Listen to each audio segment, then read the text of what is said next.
Herkese merhaba, kanalıma hoş geldiniz. Bu videomda sizlere raf ipten hazırladığım pileli çok güzel bir çanta tarifi paylaşacağım. Sadece düz dikdörtgen bir parçadan bu güzel çantayı hazırlamış olacağız. İnanılmaz kolay bir yapımı var. Bunu örgü ilk kez başlayanlar da eminim ki çok rahatlıkla yapabilir. Mantığını kavradığınızda istediğiniz saplarla, istediğiniz boyutlarda bu çalışmayı yapabilirsiniz. Video içerisinde bu detayların hepsini sizlerle adım adım paylaşıyorum. Ne kadar ip kullandığımı, çantamızın ölçülerini video içerisinde bulabilirsiniz. Hemen şöyle çantayı göstereceğim. Çanta modeli sadece sık iğneden oluşuyor bakın. Ben iki renkli olarak hazırladım bu çantayı. İsterseniz sizler tek renkli, 3 renkli, 4 renkli olarak da yapabilirsiniz. Hatta elinizdeki artan ipleri de bu çalışmada kullanabilirsiniz. Her bir rengi dahi farklı olabilir. Ben böyle iki renkli olarak hazırladım. Şöyle çantayı önce etraflıca gösterelim bakın. Çok güzel pileler yapacağız. Burada inanılmaz muntazam bir görüntü var. Bakın pilenin yönlerini görüyorsunuz. Hemen şöyle diğer tarafı da göstermek istiyorum. Ekranı sığdırmaya çalışıyorum. Çok küçük bir çanta değil. Çok büyük de bir çanta değil. Plaj boyunu da yapabilirsiniz ama orta boydan birazcık daha büyük. Gerçekten kullanışlı, günlük kullanıma uygun güzel bir çanta oldu. Bakın böyle iki renkli olarak hazırladım. İç kısmı da bu şekilde. İçerisine astar dikmeyi düşünmüyorum ama sizler isterseniz astarlı olarak da bu çantayı hazırlayabilirsiniz. Gerçekten kullanışlı bir çanta. Yani içerisine birçok eşyanızı alabilecek bir ölçüde. Derinliği çok yok ama yani çanta geniş bir çanta. Birçok eşyanızı taşıyacağınız boyutta güzel bir çalışma oldu. Dediğim gibi bütün detayları da video içerisinde sizlerle adım adım paylaştım. Umarım faydalı bir içerik olur. Detaylı tarifimize geçmeden önce sizlerden küçük de bir ricada bulunmak istiyorum. Kanalımıza ücretsiz abone olabilir, videoyu beğenir ve yorumlarınızı eksik etmezseniz gerçekten çok mutlu olurum. Tarifimize geçelim. Çantam için kullanmış olduğum malzemelerin tamamını Aksa Örgü Butik'ten temin ettim. İletişim bilgilerini videonun açıklama kısmına sizin için ekliyor olacağım. Oradan bakabilirsiniz. Bu çalışma için raf iplik kullandım ama kağıt ip kullanabilirsiniz, makrome ipler kullanabilirsiniz. Daha farklı iplerle de bu çalışmayı yapabilirsiniz. Çantam için toplamda 200 gram raf iplik kullandım. Açık renkten bir yumak, diğer renkten bir yumak kullanarak toplamda 200 gram kullandım bu çanta için. Benim kullanmış olduğum raf ip ince dokulu, eli hiç ama hiç acıtmıyor. İnce dokulu olduğu için metrajlı da bir raf iplik. Benim kullandığım raf ipten farklı bir raf iplik kullanıyorsanız, örneğin kalın dokulu, metrajı daha az bir raf ip kullanıyorsanız gramaj olarak daha fazla iplik kullanabilirsiniz. Bunu da başlangıçta belirtmekte fayda var. Yuvarlak böyle akrilik saplar kullanacağım. Şöyle yakından kalitesini de göstermek istiyorum. 15 santim çapında kullanmış olduğum sapım. Eğer sizin sapınızın çapı daha büyükse daha fazla iplik gidebilir. Bunu da belirtmek istiyorum. Başlangıçta kullanacağım malzemelerim bu şekilde. Bakın burada ben yeşil renkle başladım. Yeşil rengi 3 sıra ördükten sonra diğer renge geçtim. Her 3 sırada bir renk değiştirerek bakın uzun dikdörtgen bir parça hazırlıyoruz. Çok çok kolay bir örgü. Uzun dikdörtgen parçanın şimdi ölçülerini de vereceğim sizlere. Burada kaç zincirle başladım hemen bunu söylemek istiyorum. 51 zincirle başlayarak toplamda 50 tane sık iğne ördüm. 50 tane sık iğne, bakın yeşil rengimi zemin rengi olarak belirledim. Açık renkte aralarda kalıyor. 3 sırada bir, sizler 2 sırada bir, 4 sırada bir değiştirebilirsiniz. Bu tamamen sizin zevkinize kalmış. 2 renkli değil, tek renk olarak da yapabilirsiniz bu çalışmayı. Şimdi burada 3 sırada bir renk değiştiriyorum. Şu yeşil olan kısımlar 15 sıra. Bakın sayalım birlikte. 2, 4, 6, 8, 10, 12, 14, 15 sıra yeşil ördüm. 14 sırada buradaki açık rengimi ördüm. Şimdi santim olarak ölçü vereceğim sizlere. 50 sık iğne bana kaç santim ölçüsünü vermiş bakalım. Burada yaklaşık 33 santim ölçüsünü elde ettim. 50 sık iğne bana 33 santim ölçüsünü verdi. Bazen aynı ipi, aynı tığ numarayı kullansak dahi verdiğim ölçüler sizin ölçünüzden belki biraz az, belki biraz fazla olabilir. Bu örme sıkılığımız ve gevşekliğimizden kaynaklı olarak değişecektir. Bazen el o kadar fark ediyor ki 5 santim daha küçük ya da 5 santim daha büyük de olabiliyor. Lütfen bunları da dikkate alarak sizler istediğiniz ölçüde de yapabilirsiniz. Şimdi boy olarak uzunluğunu vereceğim ölçüsünü. Hemen şöyle tuttuğum zaman uzunluğu da 74 santim oldu. Bakın dikdörtgen parçamın eni 33, boyu da 74 santim ölçüsünde. Şimdi burada neyi baz aldığımı da anlatmak istiyorum. Şimdi şöyle Bakın sapımı aldım. Burada bunu katladığımız zaman şöyle mantığını anlatacağım. Sonra zaten sık iğneden oluşuyor çantamız. Şu kısım, bakın buradaki sık iğne sayımı belirlerken sapıma göre belirledim. Yani buradan bakın 50 tane sık iğne benim için yeterli oldu. Yani şu derinlik benim için yeterli oldu. Bunu daha büyük de yapabilirsiniz. Sapınız daha büyükse mutlaka burayı daha büyük başlayın. Sapınıza göre de hareket edebilirsiniz. Dediğim gibi sapın büyüklüğü yani arttıkça şuradaki sık iğne sayısı da artmalı ki orantılı dengeli bir görüntü oluşsun. Şimdi bunun etrafından böyle pileler yaparak şöyle göstereceğim. Bakın bunu katlayacağız. Pileler yaparak karşı tarafa da böyle gelecek bakın çantamız. Yani şu kabaca ölçüyü göz kararı da alabilirsiniz. İlla ki benimle aynı sayılarda yapmak zorunda değilsiniz. Ben şimdi burada renk geçişleri nasıl yaptığımı göstereceğim. Tabii farklı iple şimdi sizlere tarif edeceğim. Şöyle başlayalım. Kullandığım tığ numaramda 3,5 milim. Eğer daha farklı ipler kullanıyorsanız, daha farklı rafyalar kullanıyorsanız dediğim gibi sayılar mutlaka değişecektir. Kalın rafyada daha az sık iğne ile başlayabilirsiniz. Daha ince rafyada daha fazla sayıda başlayabilirsiniz ve yine tığ numaranızı değiştirebilirsiniz. Ben şimdi 3,5'la çalışıyor olacağım. İşe ilk olarak zincirle başlangıç yapıyorum. İlk zincirime kilit yaptıktan sonra mutlaka ördüğüm ayardan bir tık gevşek olacak şekilde başlangıç zincirlerimi hazırlıyorum. Burada ben 51 tane zincir çektim 50 sık iğne için. Şimdi burada küçük bir örnek tarif ettiğim için bu kadar zincir çekmek yeterli olsun. Zincirin düz kısmını değil tersini çeviriyorum. Sondaki çektiğim zinciri bırakıp bir sonraki zincirin arka kesik çizgisine batıyorum. Bakın buradaki tek çizgiye batıp ilmek çıkarttım. 2 ilmeğim var. Sık iğne örüyorum. Bir sonraki zincirin tek duran bakın çizgisine batıyorum. İlmek çıkarttım ve sık iğne. Bakın alt kısım böyle başak başak görünecek. Tek duran çizgiye batıyorum. 2 çizgi de tığın diğer tarafında oluyor. Battık, ilmek çıkarttık ve sık iğne. Bir sonraki zincire batıyorum. Sık iğne. Raf ipi de örerken çok böyle ezmeden, inceltmeden örmekte fayda var. Ben sık iğneleri böyle uzun uzun çekiyorum birazcık bakın. Ben genelde trabzanları da böyle örerim. Bir miktar uzattığınız zaman rafyanın dokusunu korursunuz. Aralar delikli delikli olmaz. Yani kağıt gibi görünmez. Şimdi bir zincir çekiyorum. Örgümü çeviriyorum. Bakın son zincire de sık iğnelerimi ördüm. Ne kadar istiyorsanız bu sık iğne sayısını kendiniz ayarlayabilirsiniz. Ben de sayılarımı verdim sizlere. Şimdi zincirden sonra gelen ilk boşluğa batıyorum. Ve direkt sık iğne örüyorum. Bir sonraki sık iğnenin tepesine batıyorum. Ve tekrar sık iğne. Şimdi bu şekilde 3 sıra sık iğne örüyorum. 3 sıra bende yeterli oldu. Dediğim gibi bunu tek renk de yapabilirsiniz.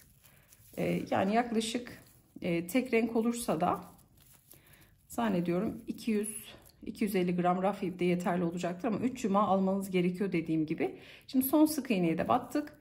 Bir zincir örgümüzü çeviriyoruz. Yeni başlamış biriyseniz eğer başlangıçta kaç tane sık iğne yapmışsanız ikinci sırada da o kadar sık iğneniz olmalı. Bir zincir çekip gelen ilk boşluğa batıyorum. Sık iğne. Bakın böyle her birine bir tane sık iğne örüyorum. Şimdi renk değiştireceğimiz zaman buradaki son noktaya battım. İlmek çıkarttım. Şimdi ben burada şöyle bir şey yaptım. Zemin rengim yeşil olacak. Bakın çünkü çerçeveyi de yeşille yapacağım.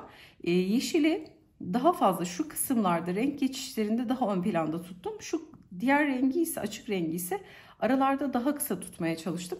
Bunu da nasıl yaptım? Örneğin bu rengimiz zemin rengi olsun. Şimdi diğer bir şöyle rengimi alacağım. Bu renkte arada kalmasını istediğimiz renk olsun. Şimdi farklı renkle anlatıyorum. Şimdi buradaki zemin rengim olan sırada son sık iğneyi de örüyorum. Zincir çekeceğim zaman diğer rengi alıyorum. Bakın arada kalmasını istediğim rengi sadece zincirle dahil ediyorum. Sonra çeviriyorum. Bakın iki ipi de bir miktar yürütüyorum. Sonra gelen yine ilk sık iğneye batıp direkt sık iğne örüyorum. Bakın yeni rengi geçtim. Şöyle sıkılıyorum. Bir miktar ipleri mutlaka yürütüyoruz. Hemen diğer noktaya batıp sık iğne. Şöyle bir miktar yürütelim. Yeni renge geçtim. Şimdi 3 sıra böyle sık iğne öreceğim. Bu arada ipleri yeteri kadar gizledik. Yine ben böyle 4-5 tane sık iğne örüp diğer rengi kestim bakın. Böyle keserek ilerledim. Çünkü ipler çaprazlı kalıyor. Bu alttaki rengi çıkartıyorum. Yeni renkle devam ediyorum. Bakın zincirde dahil ettim yeni rengi. Son sıraya da son noktaya da batıyorum. Sık iğnemi ördüm. Yine bir zincir örgümü çeviriyorum. Gelen ilk boşluğa batarak sık iğnemi örüyorum. Şimdi ikinci sırayı da örelim. Burada bakın şurası son noktamız. Zincirle dahil etmiştik. Zaten sık iğne oldukça belirgin bakın. Son noktaya da batıyorum. Sık iğnemi ördüm. Şimdi 3. sıradayım. 3 sırada bir renk değiştiriyoruz. Şimdi 3. sırayı da örelim hızlı bir şekilde. Bu rengi kenarlarda daha az tutabilmek için yaptığım bir püf nokta var. Sadece bunu gösteriyorum. İsterseniz direkt sık iğneden de değiştirebilirsiniz ya da zincirden de değiştirebilirsiniz. Şimdi son sık iğneye batıyorum. İlmek çıkarttım. Bu arada kalan renk olacağı için, zemin rengi olmadığı için bakın sık iğne de dahil ediyorum diğer rengi. Zemin rengini sık iğneyi kapatmadan dahil ediyorum. Aradaki rengi zincirde dahil ediyorum. Şimdi ipi aldım. Bakın sık iğneyi kapatmadım. İlmek çıkarttım. Yeni renkle kapatıyorum. Hatta şöyle yapalım ki ip yukarıda kalsın. Tığıma doluyorum bir defa. Yeni ipi de tığım alarak bakın böyle üçünün içinden geçiriyorum. Bir tane zincir çekiyorum. Zemin rengi burada daha da bakın zincir bu renkli olmamış oluyor. Kapatmayı da bununla yapıyorum ve çeviriyorum. Sonra gelen ilk boşluğa batarak sık iğnelerime devam ediyorum. Ben böyle ipleri keserek ilerledim. Çünkü arada bayağı yürütmek lazım eğer ipi kesmeden ilerlemek isterseniz. Fazla ipe gerek yok. Bu şekilde bakın renk geçişlerimizi yaparak tarif etmiş olduğum gibi ara renkte zincirle renk geçişi yaptım. Zemin renginde ise sık iğneyi kapatmadan son sık iğneyi kapatırken renk geçişi yaparak bu şekilde bakın şöyle muntazam bir görüntü elde etmiş oldum. Yani şunlar daha çünkü katlayacağız bunu mesela şöyle katladığımız zaman bu arada kalacak. Bu yeşiller daha ön planda olmuş olacak. Şimdi pile kısmında göstereceğim.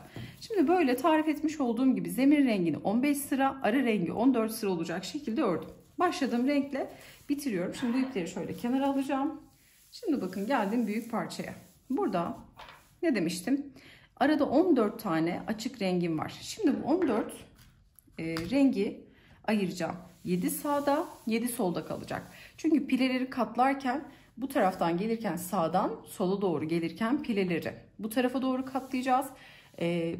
Yarıdan sonrasını diğer tarafa doğru katlayacağız. Şimdi ördüğümüz zaman zaten göreceksiniz. 1, 2, 3, 4, 5, 6, 7. Şu ortadaki tam yeşilin olduğu noktaya, burası bizim tam orta kısmımız, bir tane çengelli iğne takıyorum. Şimdi şöyle öreceğim. Bakın burada 3 sıra sık iğneyi ördük zemin rengimizle. 3 sıra sık iğneden sonra hemen katlama işlemine geçiyorum bakın. Burada ne yapıyorum? Son sık iğneyi ördüm. Bir zincir çekiyorum. Buradaki sık iğnenin gövdesine batıp bir tane sık iğne örüyorum. Şimdi şu açık olan renk arada kalacak. Hemen şu yeşilin dibindeki noktadan katlıyorum. Diğer sıradaki yeşilin baştaki noktasına tutturuyorum. Bakın şurada 3 sıra sık iğne katlanmış oluyor bakın. Şöyle katlanmış oluyor. Bir tane sık iğne ördüm. Şimdi ikinciye batıyorum. Açık renkli olan noktaya batıyorum. Katladığımız sık iğneye ve hemen burada yeşilin ilk sırasına batıyorum. Burada katlama işlemi yapıyorum bakın. Katladık. Hemen yine buradaki yeşilin bir sonraki hemen dip kısmına batıyorum bakın. Şöyle dibine battım.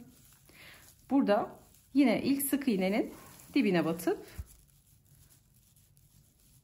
şöyle sık iğne örüyorum. Tekrar katlama yapıyorum. Bakın buradaki yeşilin dibiyle diğer sıradaki yeşilin en baştaki noktasını şöyle birbirine katlıyorum. Arada 3 sık iğne katlanmış oluyor. Bakın bu tarafta şöyle bir görüntü oluyor. Aralarda da hep sık iğne öreceğiz. Şimdi bakın sıradaki yeşil sıraya batıyorum. Sonra açık renkli olan kısma batıyorum. Katladığımız noktaya. Hemen yeşilin de ilk sırasına batıp sık iğne örüyorum. Böyle pileler oluşturuyoruz bakın. Şimdi devam edelim. Ben şu kısmı da kullanacağım ki çok böyle açık açık kalmasın. Hemen yeşilin bu sıradaki şöyle dibine batacağım. Bu arada ördükten sonra buharlı ütüyle de ütüledim. Bunu da belirtmek istiyorum. Tamamen dikdörtgen parçayı ördükten sonra buharlı ütüyle iki tarafını da ütüleyebilirsiniz. Şimdi geldim. Hemen sık iğnemi ördüm. Bakın şu kısımdayken, son sık iğnedeyken hemen katlamayı yapıyorum. Şu açık renk arada kalıyor. Yani 3 sıra bu yüzden çok iyi oldu ama 4 sırada yapabilirsiniz bu sık iğne sırasını. 4 sırada da bir renk değiştirebilirsiniz. Katlıyorum. Açık renk arada kalıyor. Yeşil daha ön planda bakın. Hemen şöyle araya batıp sık iğne. Uygun boşluklara batarak bakın katlamayı bu şekilde yapıyoruz. Böyle pileler oluşturacağız. Yeşil dediğim gibi ön planda kalacak. Hemen sıradaki yeşilden şu açık rengi araya alarak katlıyorum bakın. İkiye katlıyorum ve bu şekilde tutup devam ediyorum sık iğnelerle örmeye. Tekrar şöyle ikiye katlayıp arkaya getiriyorum açık rengi. Önce ikiye katlıyorum. Açık rengi bir kat daha arkaya doğru katlayarak önce bu şekilde bakın bu yöne doğru katlıyorum. Hep önce sağ parçamız sol parçanın üzerine geliyor. Bu şekilde katlayarak çengelli iğnenin olduğu şu son noktaya kadar gelelim. Bakın şöyle katlayarak bu kısma kadar gelelim. Sonra burada ne yapacağız? Çengelli iğneden sonra yönü bu tarafa yapacağız. Buradaki sıra buranın üzerine gelecek. Önce ikiye katlıyorum ve arkaya alıyorum. Bakın yönü bu şekilde değişmiş olacak. Böyle daha muntazam bir görüntü olacak ama tamamen aynı yöne de katlayabilirsiniz. Bakın şöyle katlamış olacağız. Şimdi tarif etmiş olduğumuz gibi burayı katlayalım. Hemen şuradaki katlamayı da gösterelim. Bakın burada katlamayı yaparak geldik orta kısma. Çengelli iğneyi artık çıkartıyorum. Orta kısmı gördüm. Şu bakın zemin rengi tam ortada kalıyor. 7 tane açık rengi bu şekilde katladık. Bakın 1, 2, 3, 4, 5, 6, 7. Şimdi kaldı bu tarafta 7 tane açık renk. Şimdi bu yöne doğru. Yani bu şekilde değil de soldan sağa doğru katlıyorum. Bu şekilde katlayıp açık rengi arkaya doğru veriyorum. Hemen burada bakın batışımı diğer tarafta olduğu gibi karşılıklı yaparak burayı da katlamış oluyorum. Bu arada şuradaki ördüğümüz sık iğne sayıları bizim için önemli. Buradaki sık iğne sayısı kadar da sapımızda sık iğne örmemiz gerekiyor. O yüzden buradaki yani yapacağımız sayı, çünkü karşı tarafta da katlama yapacağız. Sadece bu yönde değil. Burayı katladıktan sonra şimdi diğer tarafta da yine aynı yöne gelecek şekilde bakın bu tarafı da katlayacağımız için aynı sık iğnelerde olursa çanta muntazam güzel görünür. Bir tarafta fazla sık iğne, bir tarafta az sık iğne olursa dengesizlik olur. Bunu da belirtmek istiyorum. Şimdi ben hep 2 tane örüyorum. Bir tutturduğum yere, bir ara noktaya. Hemen şöyle katlıyorum. Bakın şöyle kat yaptığım yerden bir de tam ortadan. Bunu zaten elinize aldığınız zaman kaç tane sık iğne öreceğinizi rahatlıkla görüyorsunuz. 2 tane ördükten sonra katlıyorum. Bakın çok çok kolay ilerliyor. Hiçbir zorluğu yok. Şimdi yönü değişti bakın pilenin. Şu orta kısmı görüyorsunuz. Bu taraftan geliyor, bu taraftan geliyor. Şimdi bu şekilde burayı da halledelim sonuna kadar. Son kısımdan sonra uca kadar geleceğiz. Uçta sık iğnelerle karşı tarafa geçmiş olacağız bakın. Bu tarafı tamamen pile yaptıktan sonra hemen şu uçtan sık iğneyle geçişimizi de göstermek istiyorum. Bakın sıra sonuna geldik. Son noktayı da katlıyorum.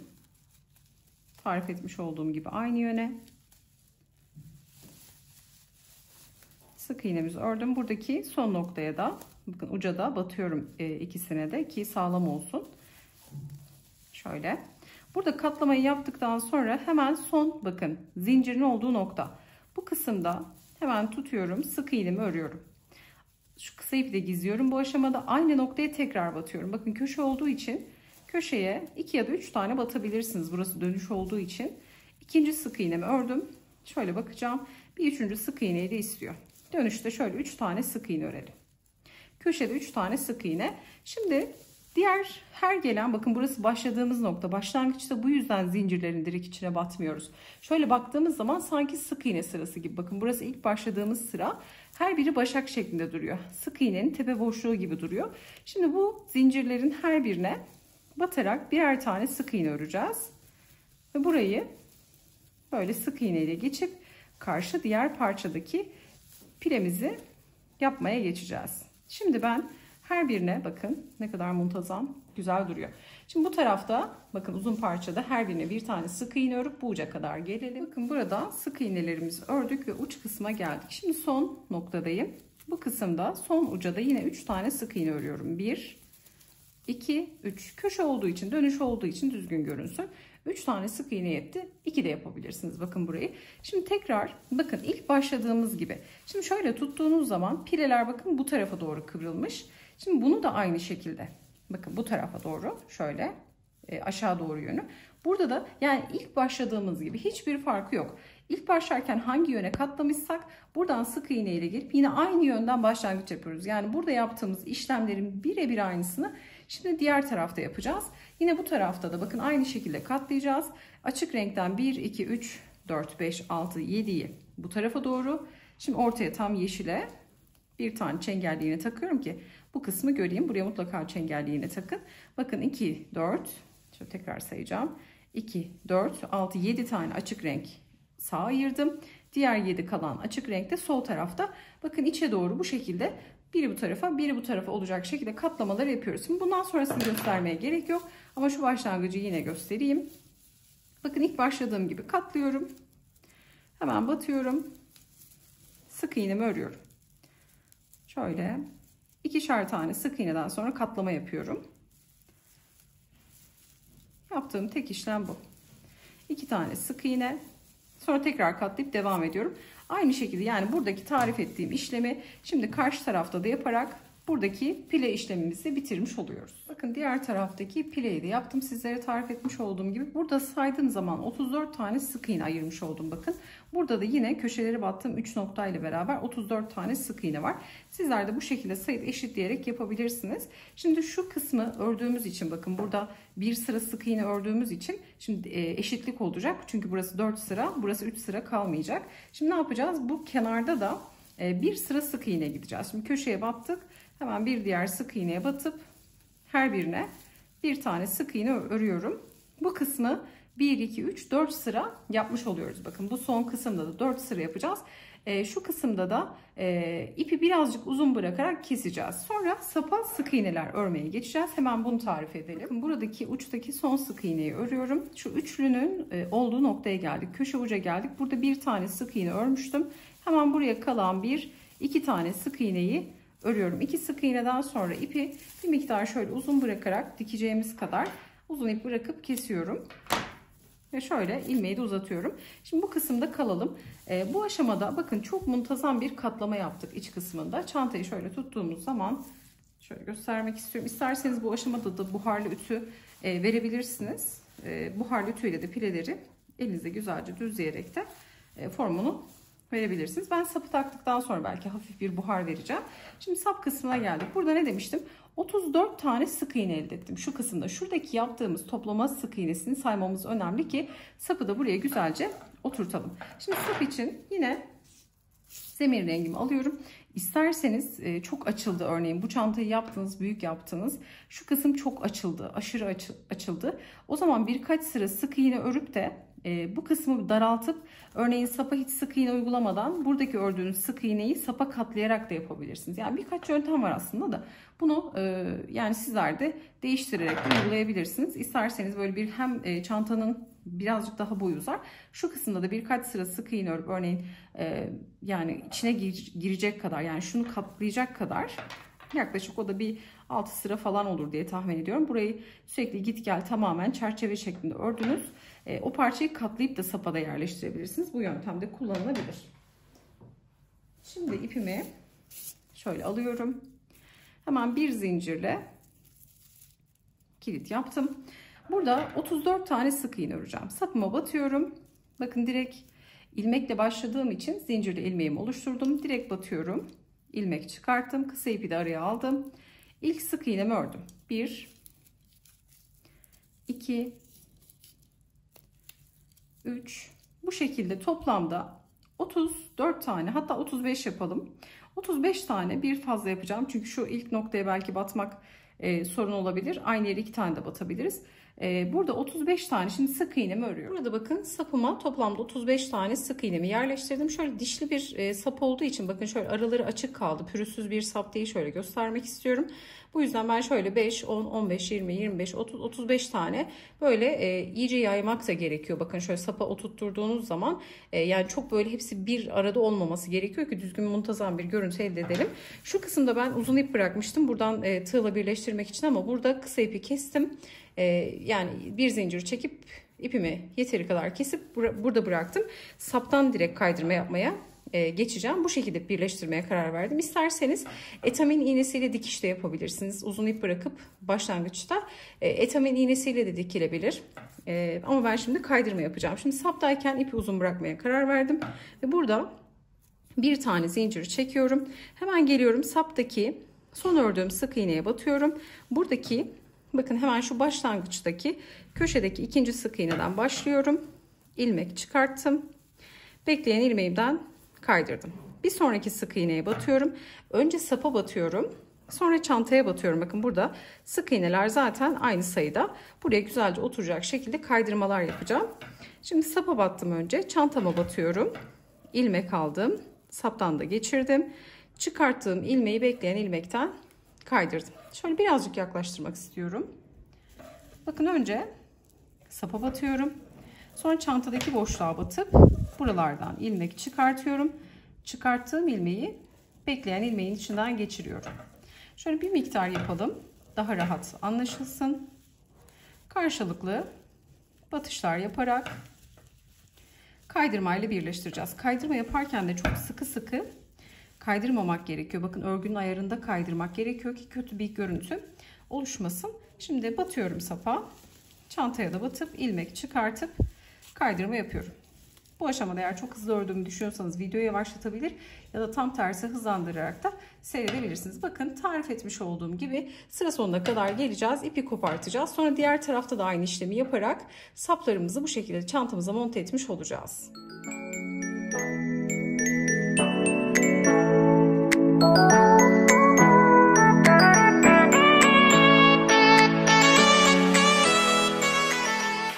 Sapımızı bakın kaydırmalar yaparak en son ipimi kesip içeride gizledim. İki tarafı da aynı şekilde tamamlamış oldum. Şimdi santim olarak ölçü vereceğim sizlere. Kaç santim oldu? Bakın çantamızın ağız kısmı şöyle uçtan uca ölçtüğüm zaman 46 santim.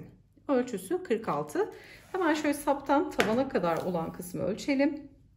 Sap kısmından tabana kadar 30 santim. Çantanın derinliğini söyleyecek olursam bu da 18 santim ölçüsünde. Bakın şu kısım 18 santim ölçüsünde.